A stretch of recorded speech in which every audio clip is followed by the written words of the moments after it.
Hey, what is up, guys? Welcome to Power Stroke Journey. I'm Jose. I'm an owner of a 2001 Ford F350 7.3-liter turbo diesel, and we're gonna be doing just something basic. I want this channel to be a little, like a little journey of what I'm gonna be doing to this truck. We got a new bed coming. We're gonna be getting some parts to performance-wise, and I got my little brother Mason here to help me out through the thing, yeah, so let's get into it. Alright, so what you're going to need for this, if you don't already know how to do an oil change, it's pretty basic. You're going to need your drain plan. I prefer to use Napa parts in my truck, so got the Napa Gold with some Napa oil there. And then you're going to need, my grandpa got me this really cool tool. You just put it over your oil filter. Makes it really easy because they're a pain to get out, for me at least. And then it's got the 1/2-inch drive there, so you'll need a 1/2-inch drive socket for that. Also, you're gonna need your 19mm socket to get your drain plug out. So, yeah, let's get started. All right, we'll start by just getting the oil filter itself out, which is right here by the oil drain itself. Go grab a light so you can see there. Since this is a bigger truck, we do got the bigger oil filter on. Large, that's why we got this handy tool here to help us out so you can't see. Alright guys, so we're just gonna start off by just cranking on her a little bit. You see this tool is real nice and helpful. Shout out to Grandpa for that one. You just gotta work your way along with it, and around you go, just like the song, I guess. Round and around we go.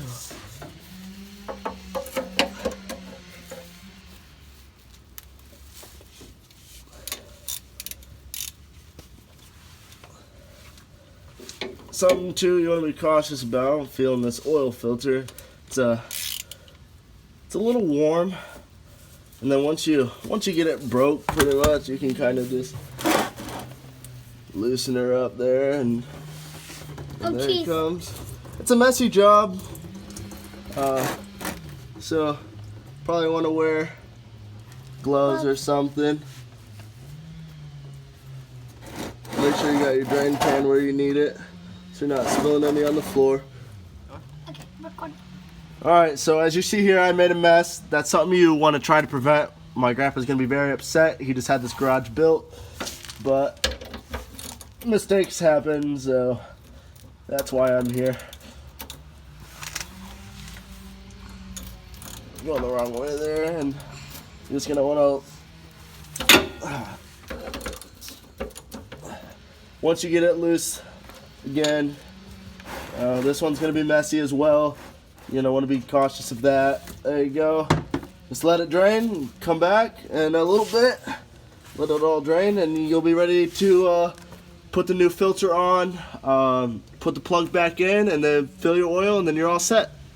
Alright, good. Alright, so I just finished cleaning myself up, kind of, sort of. Made a mess, but it's all in the game, I guess. Alright, guys. So as you can see, I've made a big mess down in here. Gonna have to work on getting that cleaned up. One thing you want to be cautious for is when you put your drain pan under there, once it stops dripping so hard, it's gonna start dripping on the sides. That's something I really wasn't cautious about. But let's get this old cardboard out of the way, get a new one in there so I'm not getting more oily, and we'll go ahead and get the drain plug back in and new filter on and get on about our day. Alright guys, so here we are, getting ready to put the drain back in. Here you're just gonna, do the same thing you did to get it out, just opposite. Sure, if you're working on your own vehicle, you've done some bolts or something before.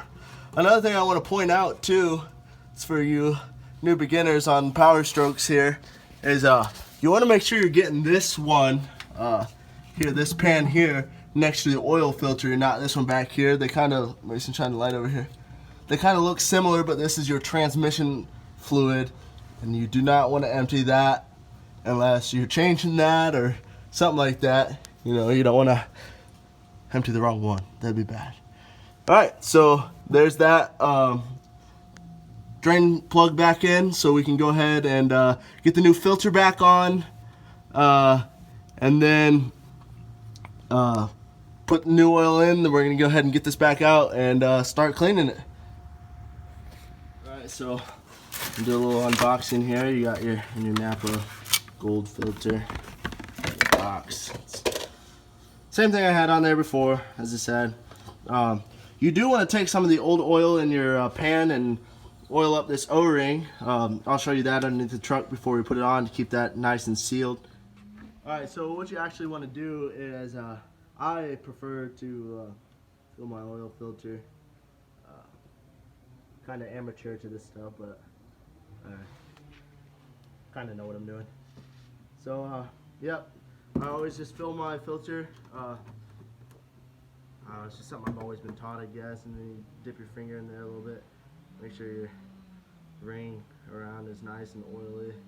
Makes for a good connection, I guess. I don't know. When you guys are doing this, try not to make a mess. It's always better when you don't make a mess.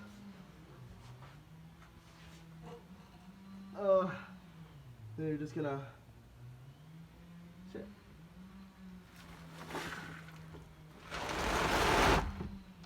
Get that out of the way there. This old towel, soak up some stuff. I got my pants dirty. The shirt was already ruined. I just picked up a new truck from Waterford, Michigan. So I had training fluid on there. So, alright, and then just screws on the. Mason, you want to shine that light? More. Yeah. Closer. Get closer. Come on, cameraman. I'm gonna come into the other side. Okay.